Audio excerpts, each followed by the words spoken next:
नमस्कार, आप देख रहे हैं सवाल इंडिया का और मैं हूं आपके साथ अनंत भट्ट। बुलेटिन में सबसे पहले बात करेंगे उन दो राज्यों की जहां पर अब से कुछ देर पहले चुनाव आयोग ने चुनाव की तारीखों का ऐलान कर दिया है। जी हां, जम्मू कश्मीर और हरियाणा विधानसभा चुनाव की तारीखों का ऐलान हो चुका है। अब से कुछ देर पहले प्रेस कॉन्फ्रेंस कर चुनाव आयोग ने तारीखें बताई हैं। आपको बताएं कि जम्मू कश्मीर में 3 चरणों में विधानसभा के चुनाव होंगे। जम्मू कश्मीर में 87 विधानसभा सीटें हैं और ये जो वोटिंग की तारीखें हैं ये अब आप जान लीजिए। 18 सितंबर को पहले चरण का मतदान होगा, 25 सितंबर को दूसरे चरण का और 1 अक्टूबर को तीसरे चरण का मतदान होगा, यानी कि 3 चरणों में वोट डाले जाएंगे। बात कर लेते हैं हरियाणा की। हरियाणा में 90 विधानसभा सीटें हैं और सभी सीटों के लिए एक ही तारीख को वोट डाले जाएंगे। 1 अक्टूबर वो तारीख मुकर्रर की गई है। जम्मू कश्मीर और हरियाणा में वोटों की गिनती का काम 4 अक्टूबर को होगा, यानी कि दोनों ही राज्यों में 4 अक्टूबर को नतीजे सामने आ जाएंगे। Elections in J&K will be held in 3 phases. So this is a shorter period. 20th of August, just the next day of the Amarnath Yatra being complete, the 19th, would be the date of notification for the first phase. Nominations till 27th, scrutiny on the next day 28th, and date of poll will be 18th of September, and it's a Wednesday. Second phase would be on 29th of August, and the statutory period of nominations and all, poll being on 25th of September. And phase 3, nomination on 5th of September, and every voting finishing on 1st of October. So, counting would be on 4th of October. The schedule of Haryana. Haryana would be in the last phase, exactly coinciding with the third phase of J&K. Nomination being on 5th of September. Last date of making nomination on 12th of September. Date of poll 1st October. And date of counting coinciding with J&K on 4th of October. Everything to be over on 6th of October. और तारीखों के ऐलान के साथ ही सियासी प्रतिक्रियाएं भी सामने आने लगी हैं। उमर अब्दुल्ला क्या कह रहे हैं, आइए आपको सुनवाते हैं।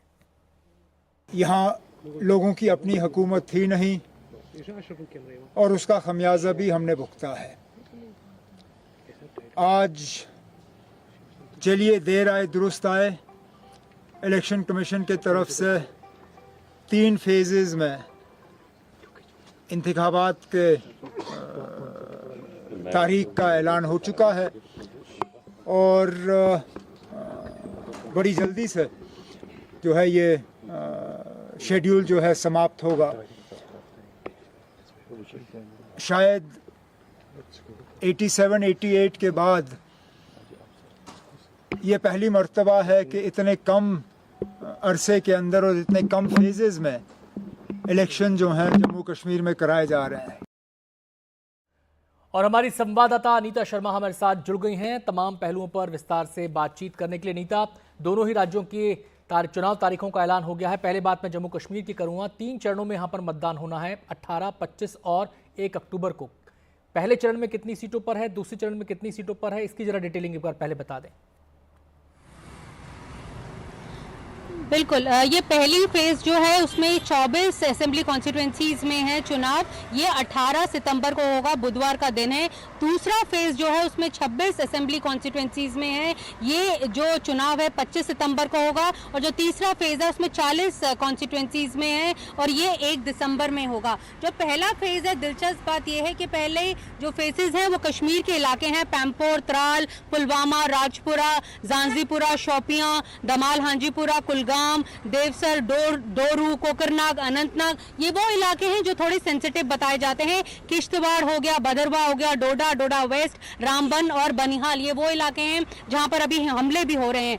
दूसरा फेज जो है, जो दूसरा फेज होगा वो 25 सितंबर को होगा। ये भी कश्मीर के इलाकों में ही है, मतलब श्रीनगर के आसपास, गांदरबल हो गया, हजरत बल हो गया, खनियार हो गया, हबा कदल हो गया, लाल चौक हो गया, जडी बल हो गया, ईदगाह हो गया और साथ में बडगाम, बीरवा, चरारे शरीफ, चाडूरा, रियासी, श्री माता वैष्णो देवी, ये वाला इलाका जम्मू का इलाका है, और कालाकोट, सुंदरबनी का इलाका। जो आखिरी फेज का चुनाव है वो मुख्य तौर पर जम्मू के इलाके हैं, जिनमें कुपवाड़ा, हालांकि ये कुपवाड़ा और लोलाब और हंदवाड़ा जो है ये घाटी के इलाके हैं, सोपोर, रफियाबाद, उरी, बारामूला, गुलमर्ग और पटन। और बाकी जो जम्मू के इलाके हैं उनमें आरएसपुरा हो गया, सुचेतगढ़ हो गया, बाहू हो गया, जम्मू ईस्ट हो गया, नगरोटा हो गया, जम्मू वेस्ट हो गया, अखनूर हो गया, छम्ब हो गया, ये सरहदी इलाके हैं। तो ये 3 फेजेज में ये जो चुनाव है होंगे और 4 अक्टूबर को नतीजे जो हैं वो आ जाएंगे। उमर अब्दुल्ला साहब को भी हम सुन रहे थे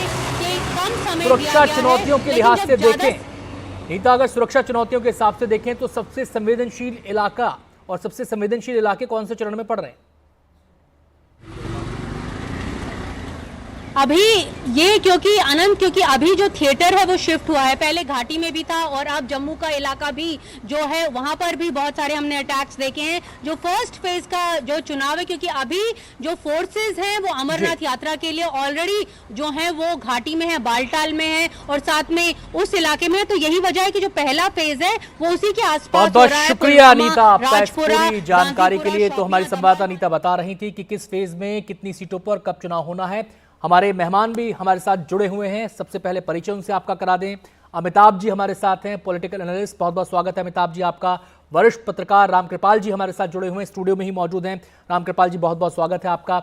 और वरिष्ठ पत्रकार आरती जी भी हमारे साथ जुड़ चुकी हैं तमाम पहलुओं पर बातचीत करने के लिए। आरती जी बहुत बहुत स्वागत है आपका भी।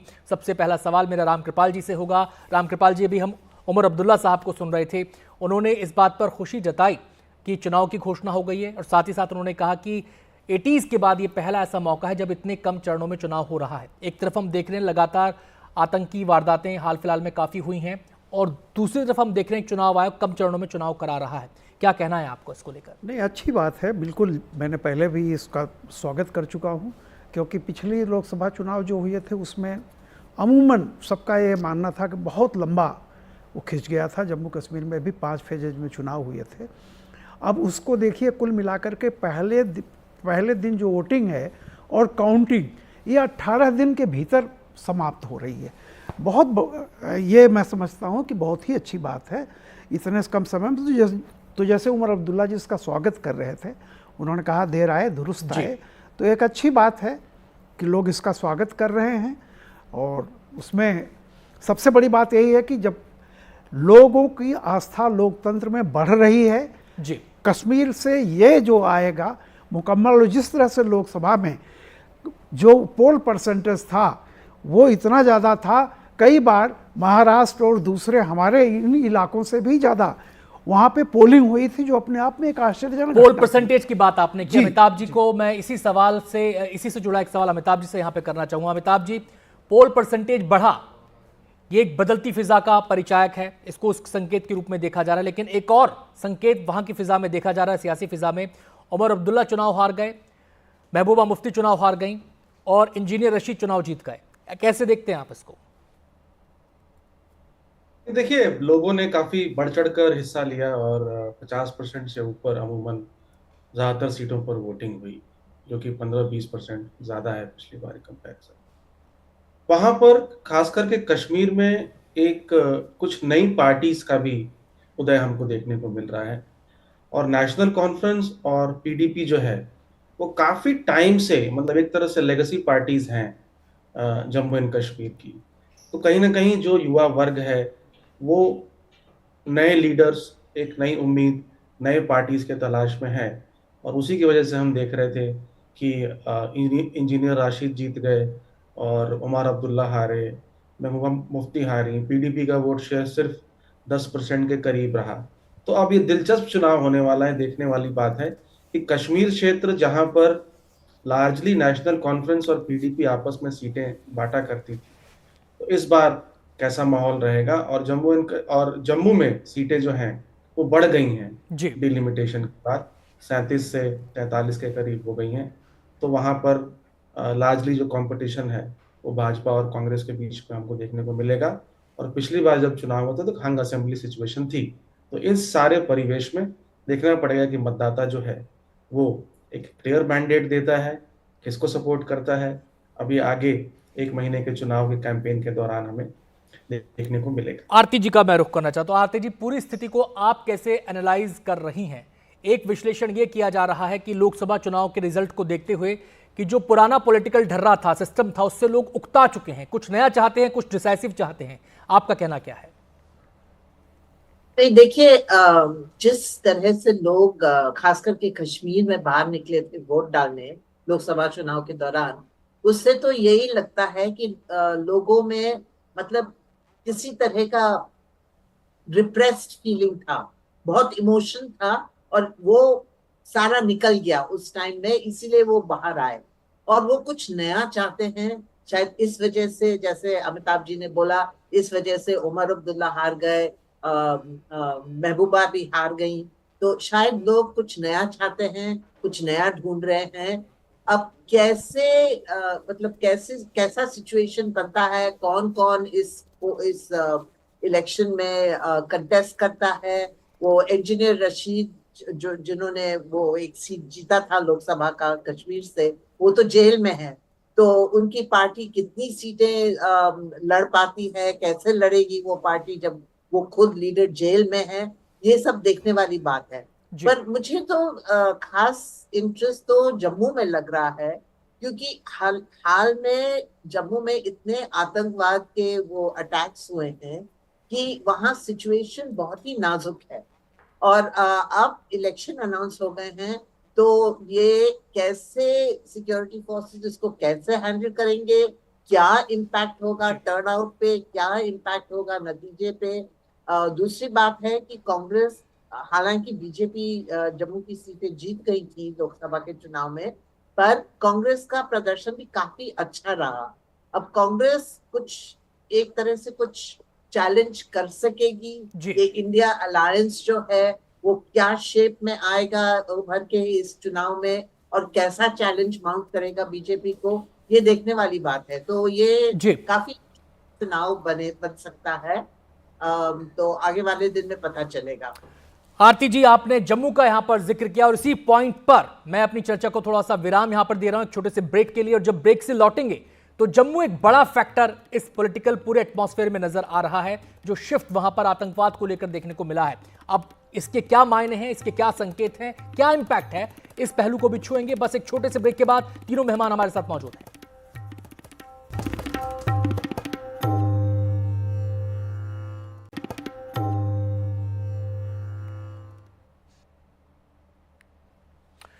तो ब्रेक के बाद एक बार फिर से आपका स्वागत है। बात हो रही है चुनाव की। जम्मू कश्मीर हरियाणा में विधानसभा चुनाव की तारीखों का ऐलान कर दिया गया है। बात हम ब्रेक पे पहले जाने से कर रहे थे जम्मू कश्मीर की। जम्मू कश्मीर से जुड़ा एक सवाल रामकृपाल जी से मैं यहाँ पे करना चाहूँगा। सर, बात हो रही थी जम्मू की, हमने देखा है कि आतंकी वारदातों में वहाँ पर खासा इजाफा हुआ है। इसका पॉलिटिकल संदेश आप इसमें कोई देखते हैं, कोई इम्पैक्ट इसका आप देखते हैं? देखिए, निश्चित रूप से मैं एक बात कह रहा हूँ कि जम्मू कश्मीर में महत्व इस बात का नहीं है कि कौन जीतता है कौन हारता है। जम्मू कश्मीर में सबसे बड़ी बात यह है कि धारा 370 खत्म होने के बाद वहाँ पे जब लोकसभा चुनाव से जो ट्रेंड रामकृपाल जी, इस समय एक बड़ी खबर आ रही है, पहले वो खबर हम बता देते हैं, उसके बाद इस चर्चा को आगे बढ़ाएंगे। और खबर यह है कि मोहम्मद यूनुस ने प्रधानमंत्री मोदी को फोन किया है, बांग्लादेश की मौजूदा स्थिति पर जानकारी दी है। बांग्लादेश में हिंदुओं और सभी अल्पसंख्यकों की सुरक्षा का आश्वासन उन्होंने दिया है। तो जब से बांग्लादेश में हालात बदले हैं, अल्पसंख्यकों की सुरक्षा एक बड़ा मुद्दा बन गया है। खुद प्रधानमंत्री मोदी ने इसका जिक्र किया और हालात को लेकर भारत सरकार का लगातार ये कहना था कि हालात पर नजर बनी हुई है। आपको बता दें कि बड़ी संख्या में वहां पर हिंदुस्तानी लोग मौजूद हैं और बड़ी संख्या में वहां पर अभी भी हिंदू लोग रहते हैं, और वो भी सड़कों पर उतरे हुए पिछले दिनों अपनी सुरक्षा को लेकर।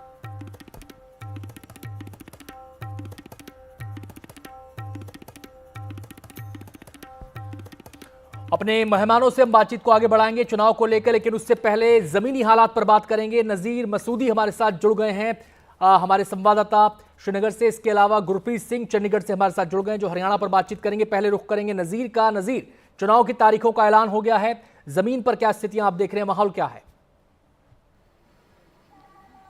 जी, तारीखों का ऐलान हुआ है और एक तारीख लिखी जाएगी, क्योंकि पिछले कई सालों से लोग इस तारीख का इंतज़ार कर रहे थे। 6 साल से जम्मू कश्मीर सेंटर के डायरेक्ट रूल में रहा है, कोई इलेक्टेड गवर्नमेंट नहीं थी, डेमोक्रेसी डेफिसिट था। लोग ये गुहार लगा रहे थे कि क्या वजह है कि यहाँ इलेक्शन नहीं हो रहे हैं, लोकतंत्र को बहाल नहीं किया जा रहा है। क्योंकि यहाँ के इलेक्शन दूसरी जगहों से इसलिए मुख्तलिफ है कि यहाँ लोगों ने वोट के हक़ के लिए अपनी जानें भी दी हैं। जब मिलिटेंसी थी या आतंक था, जब बहिष्कार की कॉल होती थी, बाइकआउट की कॉल होती थी, उसके बावजूद यहाँ लोग निकलते थे, वोट डालते थे और अपनी ज़िंदगियाँ देते थे। सैकड़ों नहीं हज़ारों पॉलिटिकल वर्कर्स को यहाँ मिलिटेंसी में सिर्फ इसलिए मारा गया कि उन्होंने लोकतंत्र का साथ दिया, अलगावाद का नहीं। लेकिन जब मिलिटेंसी या अलगावाद कम हुआ तो उसके बाद लोगों अचंभे में थे, अब इलेक्शन क्यों नहीं हो रही है, 6 साल से क्यों नहीं इलेक्शन। और ये सबसे लंबी गैप है जम्मू कश्मीर के इतिहास में, जब 10 साल की गैप है। जो पिछला असेंबली इलेक्शन था 2014 में हुआ, अब 2024 में हुआ। सुप्रीम कोर्ट ने एक डेडलाइन रखी थी कर रहे हैं अपने मताधिकार का इस्तेमाल करने का। सीधे हम रुख करेंगे गुरप्रीत का, चंडीगढ़ से हमारे साथ जुड़ गए हैं। गुरप्रीत, हरियाणा में भी चुनाव की तारीखों का ऐलान हो गया है, हरियाणा की सियासी फिजा क्या इशारा कर रही है?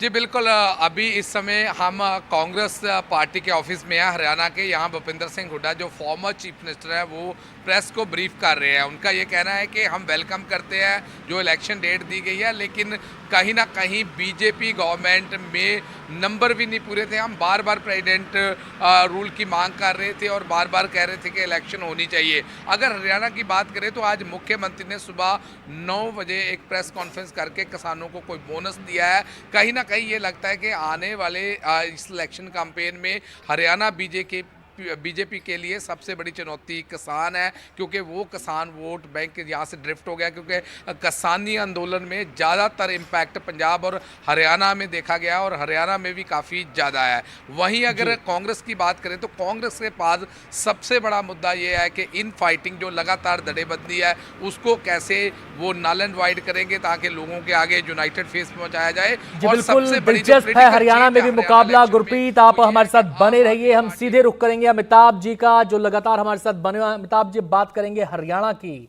लड़ाई दिलचस्प है इस बार वहां पर।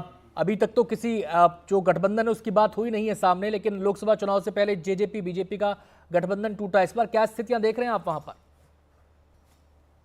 देखिए, लोकसभा चुनाव में 5-5 सीटें दोनों अलायंसेस ने जीता था।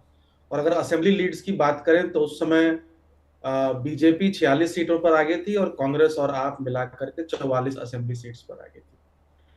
तो 10 साल का टेनर रह चुका है बीजेपी गवर्नमेंट का, एक नेचुरल एंटी इनकम्बेंसी का बिल्डअप हुआ है। पिछली बार भी हंग असेंबली सिचुएशन थी, जेजेपी के साथ बीजेपी ने गवर्नमेंट फॉर्म किया था। इस बार जेजेपी ने अलायंस ब्रेक कर दिया है, जैसा आप कह रहे हैं। तो एक जाट समाज में काफी नाराजगी है, महिलाओं में भी कुछ नाराजगी है रेसलर्स प्रोटेस्ट की वजह से। तो कहीं ना कहीं एक एंटी इनकम्बेंसी की सिचुएशन है और बीजेपी एक ट्रायंगुलर कॉन्टेस्ट इस बार होने की उम्मीद है, क्योंकि जेजेपी और आईएनएलडी जो है वो अलग लड़ेगा। तो अब जेजेपी और आईएनएलडी कितना जाट वोट में सेंध मार पाती है और कितना कांग्रेस का जो अलायंस है, अगर आम आदमी पार्टी के साथ होता है या वो अकेले भी लड़ती है, तो कितना उसको नुकसान पहुंचाती है, उसके बेसिस पर ये चुनाव जो है उसका निर्धारण करेगा। ये जो जाट और नॉन वर्सेस नॉन जाट जो पॉलिटिक्स है, क्योंकि बीजेपी जो है वो नॉन जाट समाज यानी ओबीसी एससी एसटीज इनको कंसोलिडेट करने की कहीं ना कहीं कोशिश कर रही है, जबकि Congress party Jat plus Muslim plus एससीज combination के साथ आ जाए। मैं आरती जी का रुख करूं। आरती जी, हमने देखा है हरियाणा की सियासत में जाट फैक्टर बड़ा रहा है, लेकिन बीते 10 साल की अगर हम बात करें तो उतना इम्पैक्ट नहीं दिखा। इस बार आप क्या देखती हैं, इस बार जाट फैक्टर कितना बड़ा है? देखिए, अगर आप हरियाणा का इतिहास देखेंगे तो तकरीबन हमेशा चीफ मिनिस्टर जाट रहा है। ये पिछले 10 साल से जब से भाजपा सरकार में आई है तब से ये पहली बार है हरियाणा में, या दूसरी बार है, एक बार भजन लाल भी बने थे, पर मतलब ये इस बार जाट डोमिनेंट पोजीशन में नहीं रहा है हरियाणा में। तो मेरे ख्याल में ये फैक्टर काफी बड़ा रहेगा जाट के लिए कि इस बार वो अपने मतलब वो पावर में वापस आए किसी न किसी तरह, तो ये जो INLD जेजेपी है ये कोशिश तो करेंगे कि जाट वोट को डिवाइड करे, तो मुझे लगता है कि जाट इस बार एकजुट में वोट देंगे, एक तरफा वोट देंगे, क्योंकि वो अपना डोमिनेंट पोजीशन फिर से बनाना चाहते हैं हरियाणा पॉलिटिक्स में जी। और हमको ये देखना पड़ेगा कि बाकी जो कम्युनिटीज हैं, बीजेपी ने एक अच्छा सोशल अलायंस बनाया था 10 साल पहले, जो काफी इंटैक्ट रहा है 10 सालों के लिए, पर जब से मनोहर खट्टर गए हैं और ये नया चीफ मिनिस्टर आए हैं, तब से ये जो सोशल अलायंस है इसमें थोड़ी सी टेंशन आ रही है, दिक्कतें आ रही हैं। तो ये सोशल अलायंस वो मजबूत रख पाएंगे कि नहीं चुनाव के दौरान, ये देखने वाली बात होगी। रामकृपाल जी का फटाफट मैं रुख करना चाहूंगा। रामकृपाल जी, जब हरियाणा में जाट पॉलिटिक्स की बात होती है तो 3 चेहरे या 3 केंद्र इसके नजर आते हैं। एक तरफ INLD, एक तरफ जेजेपी, एक तरफ कांग्रेस में हुड्डा है, जेजेपी में दुष्यंत हैं, और INLD एक ही परिवार की पार्टी है, बंटवारा हो चुका है। क्या आपको लगता है कि इस बार जाट वोटर जो है वो फोकस्ड होकर कि जिताऊ कौन है, किसके साथ जाकर उनका फायदा हो सकता है, ये देखेगा या फिर ये बंटेगा? देखिए, मैं जहाँ तक मेरा ऐसा अनुमान है कि जब मल्टी कार्नर कंटेस्ट होते हैं तो उसमें बड़ा कन्फ्यूज़न होता है, उसमें साफ नहीं हो पाता है कि कौन जीत रहा है। जैसे कई बार आप देखिए कि जैसे पहले माइनॉरिटी वोट होता था तो उसको ये लगता था कि पहले कि हम अखिलेश जी को दें या मायावती को दें, कौन जीत रहा है, तो ये साफ साफ उसमें कन्फ्यूजन हो जाता था, इसलिए वोट बढ़ जाता था। तो मैं देखिए यहाँ पे जाटों के कई दावेदार हैं, लेकिन एक जो सबसे बड़ा प्लस पॉइंट जो जैसा कि अमिताभ जी ने भी कहा था, ये देखना होगा कि इंडिया अलायंस किस रूप में आता है। क्या आप और कांग्रेस में कोई समझौता होता है कि नहीं होता है। दूसरी बात कि बीजेपी 10 साल की जो एंटी इनकम्बेंसी है, जिस तरह से पार्लियामेंट में के चुनाव में कुछ जगहों पर डेंट लगा था, तो बीजेपी के लिए बहुत एक बड़ी चुनौती होगी। लेकिन मैं फिर कह रहा हूं कि जितना ही ज़्यादा इंडिया अलायंस के डिफरेंट फैक्टर्स और जो छोटी जेजेपी है, ये जो वोट बांटेंगे उसका फ़ायदा बीजेपी को मिलता है। कि rest of the non BJP vote कितना बंटता है, ये डिपेंड करेगा। बहुत बहुत शुक्रिया रामकृपाल जी इस पूरे विश्लेषण के लिए। अमिताभ जी आपका भी बहुत बहुत शुक्रिया, और आरती जी आपका भी शुक्रिया। अपने संवाददाताओं को भी हम शुक्रिया अदा करेंगे जो इस मुद्दे पर हमारे साथ चर्चा में शामिल थे। अभी हम यहाँ पर रुक रहे हैं, आप बने रहिए हमारे साथ, जल्द लौटते हैं। Hello motto. Motorola Razr 50 Ultra comes with Google Gemini. और अब Motorola presents topic of the day. और टॉपिक ऑफ द डे है जम्मू कश्मीर में 10 साल बाद चुनाव।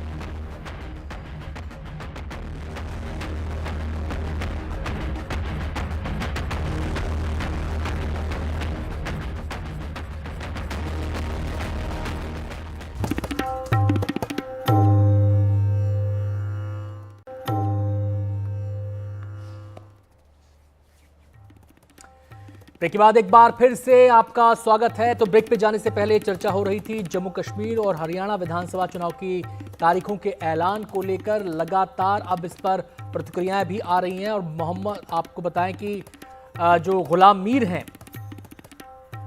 मीर हैं उन्होंने प्रतिक्रिया दी है जम्मू कश्मीर में चुनाव की तारीखों के ऐलान को लेकर। आइए सुनते हैं क्या कहना है उनका।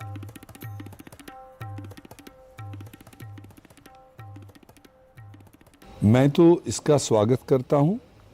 देर आया दुरुस्त आयद हमारे यहाँ कहते हैं कि देर से आया, बट चलो फिर भी एक कदम तो लिया, वरना एप्रीहेंशंस बहुत थी।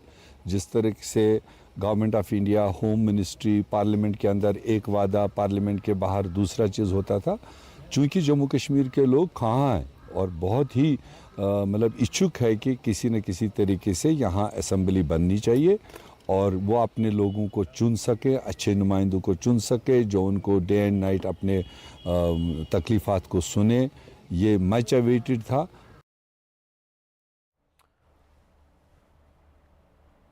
रामकृपाल जी हमारे साथ बने हुए हैं, लगातार इस मुद्दे पर बातचीत कर रहे हैं। रामकृपाल जी, लगातार जम्मू कश्मीर के जो नेता हैं उनके बयान आ रहे हैं, सब लोग इसका दिल खोल कर स्वागत कर रहे हैं। मेरा जो सवाल आपसे है वो जम्मू रीजन को लेकर है। अचानक वहाँ पर आतंकी वारदातों में इजाफा हुआ है, क्या इसके पीछे कोई ख़ास रणनीति आप देखते हैं आतंकी तत्वों की? एक इसका कोई संकेत है, कोई संदेश है इसका? देखिए आनंद जी, मैं इसको ये मानता हूँ कि लोकसभा में देखिए आतंकवाद का एक सबसे बड़ा वो था कि किसी भी तरह से लोकतंत्र यहाँ पे जड़ें मजबूत न करने पाए। सेपरेटिस्ट आतंकवादियों का यही एक होता है जी। जहाँ पे 10% और 9% पोलिंग होती थी, वहाँ पर जब पिछली बार में जैसे मैंने कहा कि 50% से ऊपर पोलिंग हुई, तो ये संकेत था आतंकवादियों के लिए कि अब जम्मू कश्मीर में लोकतंत्र अपनी जड़ें जमा रहा है। जो लोग ये सोच के बैठे थे 370 हटने के बाद वहाँ खून की नदियाँ बहें, फलाना होगा, अब लोगों ने वो विकेंद्रीकरण का स्वाद चख लिया है। जब एक किसी प्रधान को सीधे पैसा मिलता है, वो उसमें एक उसका से होता है, तो उसने देख लिया और इसीलिए लोग अब चाह रहे हैं कि वहाँ लोकतंत्र आए। और आप हमेशा समझिए, जैसे ही जैसे लोकतांत्रिक ताकतें मजबूत होती जाएंगी, वैसे वैसे आतंकवादी एक हताश और पराजित हो करके अपनी आखिरी लड़ाई लड़ेंगे। तो इसलिए जो आप अचानक हिंसा में थोड़े बढ़ोतरी देख रहे हैं, वो हताश और निराश आतंकवादियों की एक आखिरी कोशिश है। मैं ये समझना चाह रहा हूँ कि इसका मैसेज, इसका पॉलिटिकल मैसेज केवल जम्मू रीजन के लिए ही है या फिर इसका पॉलिटिकल मैसेज घाटी रीजन के लिए? देखिए दोनों के लिए है। मैं बताऊं, जम्मू में तो जैसे है, दोनों के लिए है। आप देखिए कि जो पिछली बार पोल जिस तरह से, जो मेरा ही कहना है कि चुनाव प्रक्रिया में जिस तरह से वहाँ आम नागरिक की रुचि बढ़ रही है और वो खुल करके सामने आ रहा है, तो तभी आ रहा है ना जब उसे किसी आतंक का डर नहीं है जी। और ये बात अलगाववादी और आतंकवादियों को के लिए बहुत बड़ी चुनौती होती है कि जब जनता डरना छोड़ देगी और लोकतंत्र में शरीक होना शुरू हो जाएगी, तो इसका मतलब है कि विभाजनकारी तत्वों और आतंकवादियों के लिए कोई जगह नहीं है। इसलिए जाते जाते जो हिंसा का ये तांडव हो रहा है, वो एक है कि अब उनके दिन जा रहे हैं। बहुत बहुत शुक्रिया रामकृपाल जी आपका इस पूरे विश्लेषण के लिए। अब अगली खबर का हम रुख कर लेते हैं, जो है बांग्लादेश से जुड़ी हुई। मोहम्मद यूनुस ने प्रधानमंत्री मोदी को फ़ोन किया है, बांग्लादेश की मौजूदा स्थिति के बारे में जानकारी दी है। बांग्लादेश में हिंदू और सभी अल्पसंख्यकों की सुरक्षा का आश्वासन उन्होंने दिया है। बांग्लादेश के हालात को लेकर खुद प्रधानमंत्री मोदी और भारत सरकार चिंता जता चुके हैं और ये कहा जा रहा है कि लगातार हालात पर नजर बनी हुई है। सीधे हम रुक करेंगे, हमारी संवाददाता कादम्बिनी शर्मा हमारे साथ जुड़ गई हैं इस खबर की और डिटेलिंग के लिए। कादम्बिनी से जैसे ही हमारा संपर्क होगा उनसे हम बातचीत करेंगे, आपको बताएंगे। और ये ट्वीट जारी किया गया है और जिसमें प्रधानमंत्री मोदी ने बताया है कि मोहम्मद यूनुस से उनकी फ़ोन पर बातचीत हुई है और तमाम वो बातें, खासकर अल्पसंख्यकों की सुरक्षा को मसले को लेकर भी, इस मसले पर भी बातचीत हुई है और एक आश्वासन मोहम्मद यूनुस की तरफ से दिया गया है प्रधानमंत्री मोदी को कि उनकी सुरक्षा सुनिश्चित की जाएगी। तो आपको बताएं, बांग्लादेश में शेख हसीना सरकार का जब से तख्ता पलट हुआ था, आंदोलन हुआ था, छात्रों का आरक्षण के मुद्दे पर आंदोलन हुआ, लेकिन उसके बाद हालात ऐसे बिगड़े कि शेख हसीना को अपना देश छोड़कर आना पड़ा। इस समय वो भारत में हैं। आगे क्या होगा इस बारे में चीज़ें क्लियर नहीं हैं, लेकिन जिस तरीके से हालात बदले हैं बांग्लादेश के, उनको लेकर तमाम तरह के सवाल उठ रहे हैं। खासकर अल्पसंख्यकों की सुरक्षा एक बड़े मुद्दे के तौर पर वहां पर उभर कर सामने आई थी और अपनी सुरक्षा के सवाल पर पिछले दिनों हमने देखा बांग्लादेश के अलग अलग इलाकों में जो हिंदू समाज के लोग हैं वो सड़कों पर उतरे, हाथों में बैनर पोस्टर लेकर उतरे और एक सुर में उन्होंने आवाज़ लगाई कि बांग्लादेश भी उन्हीं का देश है और उन्हें अपनी सुरक्षा की गारंटी यहाँ पर चाहिए जो इस समय अंतरिम सरकार बनी है। और फिर उसकी तरफ से, सरकार की तरफ से भी बयान आए। मोहम्मद यूनुस ने, जो वहाँ पर सरकार में लोग शामिल हैं, उनकी तरफ से माफ़ी की बात भी सामने आई। मोहम्मद यूनुस ने एक मंदिर का जाकर दौरा भी किया और इसलिए ज़रूरी हो गया था उस सरकार के लिए क्योंकि ये सवाल उठने लगे थे कि जो नई पॉलिटिकल सेटअप वहाँ पर होने जा रहा है, तो क्या उस पॉलिटिकल सेटअप में, उस पॉलिटिकल एटमॉस्फेयर में जो अल्पसंख्यक समाज है वो खुली हवा में जी पाएगा या नहीं जी पाएगा, उनके अधिकारों की, उनकी मिल्कियत की सुरक्षा हो पाएगी, नहीं हो पाएगी। ये बहुत सारे सवाल लोगों के जहन में घूम रहे थे और ऐसे में एक संदेश देना ज़रूरी हो गया था और वो संदेश मोहम्मद यूनुस ने मंदिर में जाकर दिया और अफसोस उन्होंने जाहिर किया था कि इस तरीके से टारगेट किया गया मंदिर को, हिंदुओं के घरों को टारगेट किया गया और उन्होंने भरोसा दिलाया कि जो सरकार है उनकी वो उसकी पूरी कोशिश ये रहेगी कि सबका बांग्लादेश किसी एक समुदाय का, किसी एक संप्रदाय का, किसी एक धर्म का नहीं है, बल्कि सबका है। ये संदेश उनकी तरफ से देने की कोशिश की गई थी। और भारत की चिंताएं इसलिए भी बढ़ जाती हैं बांग्लादेश के हालात को लेकर क्योंकि भारत का पड़ोसी है बांग्लादेश। बांग्लादेश वो देश है जिसका जन्म ही भारत के सहयोग से हुआ था। आपको बताएं कि 70 का वो दशक जब पाकिस्तान ने, उस समय पाकिस्तान दो हिस्सों में बटा हुआ था, पश्चिमी पाकिस्तान, पूर्वी पाकिस्तान, और वहां पर जो पॉलिटिकल एटमॉस्फेयर था उसको देखते हुए जो पश्चिमी पाकिस्तान के हुक्मरान थे वो लगातार एक प्रकार का दबाव पूर्वी पाकिस्तान पर डाल रहे थे और पूर्वी पाकिस्तान से आवाज़ें उठ रही थीं अपने हक हकूक़ को लेकर। और फिर वो समय भी आया जब बुरी तरह से दमनकारी अभियान चलाया गया पूर्वी पाकिस्तान के लोगों पर और फिर देश के अंदर ही एक प्रकार से बगावत की लपटें उठने लगी और फिर वहां पर लोगों का पलायन शुरू हुआ। बड़ी संख्या में लोग सीमा पार कर भारत में दाखिल होने लगे और जब हालात लगातार बिगड़ते रहे तो फिर भारत को बीच में दखल देना पड़ा और फिर बांग्लादेश का जन्म हुआ। लेकिन 4-5 साल के बाद ही बांग्लादेश में फिर से हालात बदले। मुजीबुर रहमान की हत्या कर दी गई उनके परिवार के लोगों के साथ और उस समय शेख हसीना अपने परिवार के लोगों के साथ बांग्लादेश में नहीं थी, वो विदेश में थी। और उस हत्याकांड के बाद एक बार फिर से ये सवाल बांग्लादेश के सामने खड़ा हुआ था कि वहां पर हालात क्या होंगे। एक बार फिर अब वही हालात हैं और सवाल जू के त्यों बने हुए हैं। हालांकि सरकार की तरफ से लगातार ये कोशिश की जा रही है कि लोगों को आश्वासन दिया जाए, लोगों को ये आश्वस्त किया जाए, ये भरोसा दिया जाए कि उनके जानो माल को कोई खतरा नहीं है। सरकार सबकी है, सरकार सबके लिए है और सबके फायदे के लिए, सबके लाभ के लिए, सबके हक के लिए सरकार काम करेगी।